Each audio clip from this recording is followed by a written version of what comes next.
क्या आप भी एक ऐसे पेरेंट हैं जिनके बच्चे टीनेज में हैं, एडोलसेंट एज में एंट्री ले रहे हैं, एडोलसेंट एज को पार कर रहे हैं और ऐसे में आपको लगता है कि जो इमोशनल बॉन्डिंग आपसे पहले आपके आपके बच्चे के साथ थी, वो आपके साथ खुलकर बातें शेयर करता था, टाइम स्पेंड करता था, आप दोनों मिलकर खेलते थे, वो इमोशनल बॉन्डिंग कहीं न कहीं कम होती जा रही है। देखिए, ऐसा कोई एक दिन में नहीं होता। रोज़मर्रा में छोटी-छोटी बातें ऐसी होती हैं जो जुड़ती चली जाती हैं और फाइनली पेरेंट्स और बच्चों के बीच इमोशनल बॉन्डिंग में दूरी आती जाती है।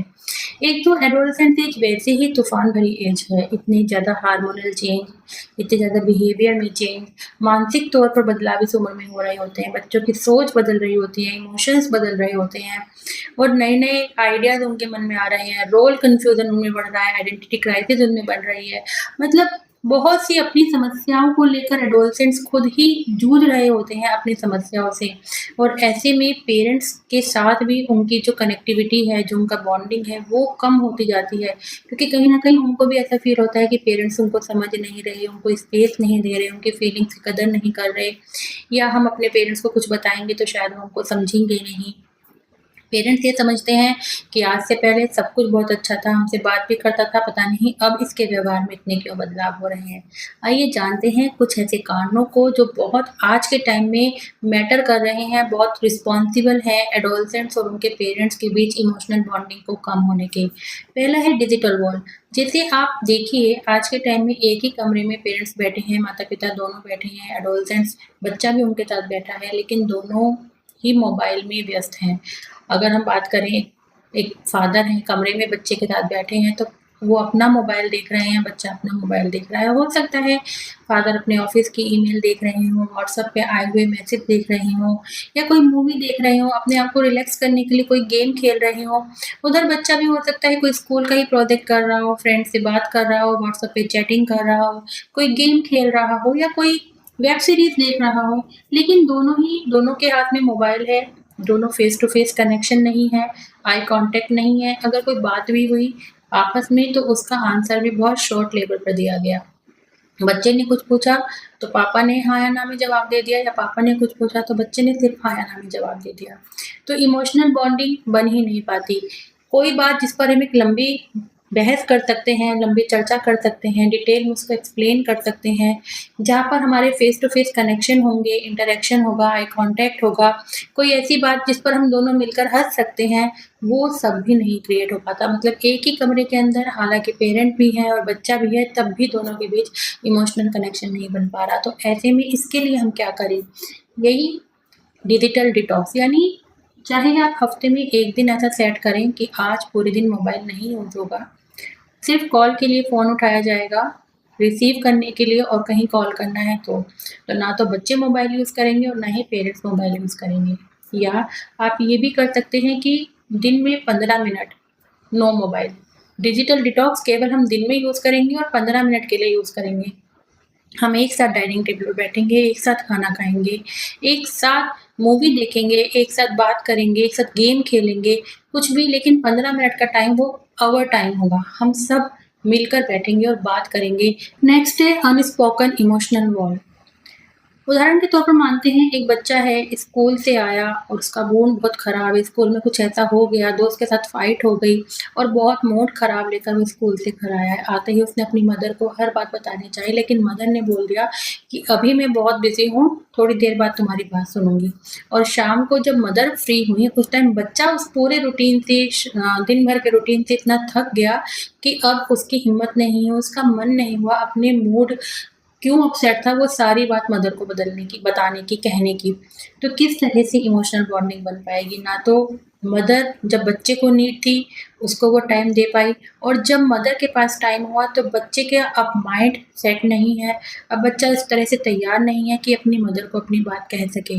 ऐसी सिचुएशन में क्या करना है कि आप बच्चे के साथ टहलने जाएँ, बच्चा ट्यूशन जाता है उसको ट्यूशन छोड़ने जाएँ, किसी भी तरह से ऐसा टाइम निकालें कि वो 10 मिनट आपको अपने बच्चे के साथ मिल जाए, जिसमें बच्चा अपनी बात आपके साथ कह सके। मेरे पास एक ऐसी ही मदर आई जो ये कह रही थी कि बच्चा उनकी सुनता नहीं है, उनकी मानता नहीं है, बहुत परेशान रहती हैं, एग्रेसिव हो गया है। तो मैंने उनसे पूछा आप दिन भर में कितना समय उनको दे पाती हैं? तो बोली मैं जॉब करती हूँ और मैं 3 बजे तक घर आती हूँ। उसी टाइम इस ये भी स्कूल से आता है, हम दोनों इतने थके हुए होते हैं, ये ट्यूशन चला जाता है और मैं घर के कामों में बिज़ी हो जाती हूँ, तो हम एक-दूसरे को टाइम नहीं दे पाते। मैंने उनको ये समझाया कि जिस टाइम आपका बच्चा ट्यूशन जाता है, वो टाइम आप अपने लिए चूज़ करें। मतलब बच्चे को ट्यूशन ले जाने का और बच्चे को ट्यूशन से घर लाने का टाइम आप अपने लिए चूज़ करें कि इसको ट्यूशन मैं लेके जाऊँगी और मैं ही छोड़ के जाऊँगी। स्कूटी पे ही बच्चे ने मम्मी के साथ टाइम बिताया। उस 10 मिनट के रास्ते में वो अपनी सारी बात अपनी मदर से कहने लगा, जाते हुए भी और आते हुए भी। दिन में 24 घंटे में से टाइम किस तरह निकालना है, ये हमारे ही ऊपर है। बच्चे के साथ वॉकिंग पे जाएँ या कोई स्नैक टाइम डिसाइड कर लें कि हेल्दी स्नैक्स बनाएँगे और दोनों मम्मी-बेटा शेयर करेंगे। तो ना केवल आपका स्वास्थ्य अच्छा रहेगा बल्कि आप एक-दूसरे के साथ बात भी शेयर करेंगे और इमोशनल बॉन्डिंग डेवलप हो पाएगी। नेक्स्ट है सलाह ज़्यादा सहानुभूति कम। अक्सर पेरेंट्स यही गलती करते हैं, अगर बच्चे उनको अपनी मन की बात बता रहे होते हैं, कह रहे होते हैं, तो वो तुरंत ही सलाह देने लग जाते हैं। एक तरह से सपोर्ट सिस्टम बन के उनके लिए खड़ा हो जाता है, तुम्हें ये नहीं करना चाहिए था, तुम्हें ऐसा करना चाहिए था। हो सकता है बच्चा सिर्फ़ अपने मन की बात आपसे कहना चाह रहा हो, वो नहीं आपकी सलाह माँग रहा, वो नहीं चाह रहा कि इस टाइम उसको एडवाइस दी जाए। वो चाहता है कि उसके मन में जो भी बातें हैं वो खुलकर आपके सामने कह दे, तो पेशेंस रखिए, उसकी पूरी बात को कहने दीजिए, आखिर वो कहना क्या चाह रहा है। बीच में ही उसको रोककर जो सलाह आने लगती है, नहीं तुम्हें ऐसा नहीं करना चाहिए था, तुम्हें ऐसा करना चाहिए था, इससे कोई सॉल्यूशन नहीं होता। एक बच्चा जिसने स्कूल से आकर अपने पेरेंट्स को, अपनी मम्मी को ये बताया कि आज मेरे दोस्तों ने मुझसे बात नहीं करी, तो मदर क्या बोलेंगी, ठीक है, कोई बात नहीं, तुम दूसरा फ्रेंड बना लो, तो ये गलत हो जाएगा। हो सकता है सिर्फ़ वो ये सुनना चाह रहा है कि हाँ, मैं तुम्हारी फीलिंग समझ सकती हूँ, मैं ऐसी एज में रही हूँ, शायद तुम्हें इस टाइम बहुत बुरा लगा होगा। सिर्फ़ वो एक वैलिडेशन अपनी मदर से चाह रहा है कि जो उसकी फीलिंग है वो गलत नहीं है, वो सही है उस सिचुएशन के प्रति। जो भी वो बात कह रहा है, उसको खुलकर कहने दीजिए, टाइम दीजिए, स्पेस दीजिए उसको, ताकि वो पूरी तरह से अपने मन में दबी हुई भावनाओं को आपके साथ व्यक्त कर सके। ऐसा करने से क्या होगा, उसको वो सेफ ज़ोन भी फ़ील होगा। जब भी कभी उसके साथ ऐसा कुछ कहीं भी होगा, उसको लगेगा कि घर में एक ऐसा कोना है, जहाँ जाकर मैं ये सब भावनाएँ निकाल सकता हूँ। कभी-कभी तो ऐसा भी देखा जाता है कि बच्चे सिर्फ़ इसीलिए अपने पेरेंट्स से कोई बात नहीं कहते कि उनको लगता है कि हम अपनी बात अपने पेरेंट्स से कहेंगे, तो वो परेशान हो जाएँगे। तो वो अपने पेरेंट्स को परेशान ना करने के कारण अपनी बातों को अपने ही मन के अंदर दबाए रहते हैं। जब पेरेंट्स बच्चों को सँभालने की कोशिश करते हैं और या पूछते हैं कि तुमने ऐसा क्यों करा? तुमने हमें आज से पहले क्यों नहीं ये बात बताई? तो वो ये बोल देंगे कि हम आपको परेशान नहीं करना चाहते थे।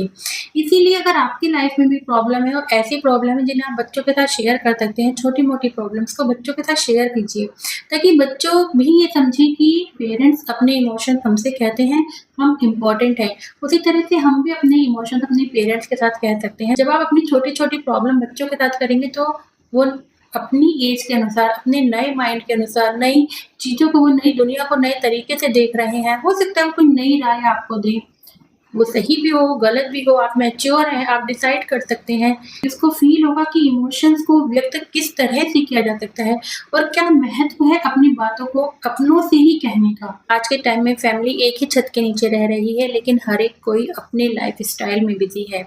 उदाहरण के तौर पर मानते हैं माता-पिता काम में बिज़ी हैं, बच्चे अपने कमरे में बिज़ी हैं, सब अपने-अपने कामों में बिज़ी हैं, किसी के बीच कोई इमोशनल बॉन्डिंग, कोई इमोशनल कनेक्शन नहीं बन पा रहा। इमोशनल बॉन्डिंग साथ रहने से नहीं बनती, साथ काम करने से बनती है। इसीलिए चाहे आप साथ में खाना बनाएँ, साथ में गार्डनिंग करें, साथ में वॉकिंग करने जाएँ, घर की सफाई करें, घर को डेकोरेट करें, ये छोटे-छोटे काम आपको अपने साथ, अपने बच्चों के साथ टाइम स्पेंड करने में भी हेल्प करेंगे और उसी दौरान इमोशनल बॉन्डिंग आपके और आपके बीच, बच्चे के बीच बन सकेगी। इमोशनल बॉन्डिंग कोई भी बड़े एफर्ट से नहीं बनती। हम सोचें कि हम बड़ा-बड़ा एफर्ट करेंगे तो हमारे बीच इमोशनल बॉन्डिंग बनेगी। इमोशनल बॉन्डिंग छोटे-छोटे पलों को साथ बिताने से बनती है। माता-पिता हर समय सलाह देने की जगह बच्चों को समझें। हर समय उनके लिए उपलब्ध रहने की जगह उनको स्पेस दें। हर समय बिज़ी रहें, इसकी बजाय बच्चों के साथ टाइम स्पेंड करें, बच्चों की बातों पर ध्यान दें, बच्चों को समझें।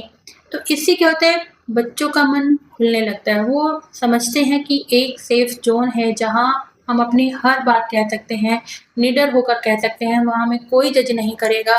कोई भी रिश्ता मेहनत नहीं माँगता, केवल टाइम माँगता है, अटेंशन माँगता है, प्यार माँगता है, फ़ोकस माँगता है।